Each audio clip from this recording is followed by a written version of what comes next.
क्या फर्क पड़ता है। एक शहर में एक बहुत अमीर व्यक्ति रहता था। उसका नाम तो था धनीमल, लेकिन था वह बेहद कंजूस। उसका कहना था कि अगर आप अपना पैसा अपने पास रखेंगे तो सबको पता चल जाएगा कि आपके पास बहुत पैसे हैं, फिर चोर डाकू आपके पीछे पड़ जाएंगे और सारा पैसा लूट कर ले जाएंगे। इसलिए वह अपना सारा पैसा छिपा कर रखता था और खुद एक बहुत गरीब व्यक्ति के समान रहता था। पैबंदगे कपड़े, घिसे हुए जूते, रूखा सूखा खाना, यह सब देखकर लोग उसे भिखारी समझते थे। जिनको पता था कि वह धनवान है, वे उसे कंजूस कहकर बुलाते थे। एक दिन धनीमल को अपनी संपत्ति को चोरों से बचाने का एक बहुत बढ़िया उपाय समझ में आया। उसने सारे पैसों से बहुत सा सोना खरीद लिया और फिर सारे सोने को पिघलाकर उसका एक बड़ा सा गोला बना लिया। उसने शहर के बाहर जाकर एक पुराने कुएं के पास एक गड्ढा खोदा और सोने का वह गोला उसमें डालकर गड्ढा बंद कर दिया। वह अब निश्चिंत था। अपनी तसल्ली के लिए वह रोज रात को आकर गड्ढे में देख लेता था कि उसका सोना वहाँ है या नहीं।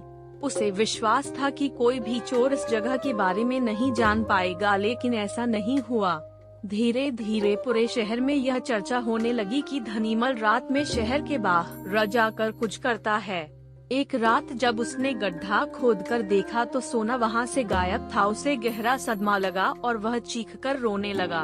उसके रोने की आवाज सुनकर बहुत से लोग वहाँ आ गए।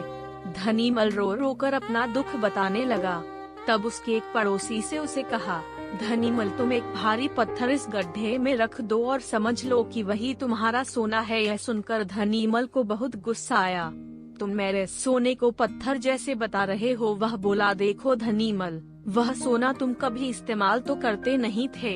एक पत्थर की तरह यहाँ उसे दबाकर रख दिया था, तो फिर यहाँ सोना हो या पत्थर क्या फर्क पड़ता है। उसका पड़ोसी बोला, बात तो ठीक ही थी। धनीमल ने बहुमूल्य सोने को पत्थर के समान मूल्यहीन बना दिया था। उसके बाद धनीमल ने मेहनत करके फिर पैसे कमाए, लेकिन अब वह कंजूस नहीं रहा था। अपने पैसे को वह अपने ऊपर और दूसरे लोगों की सहायता के लिए खर्च करता था।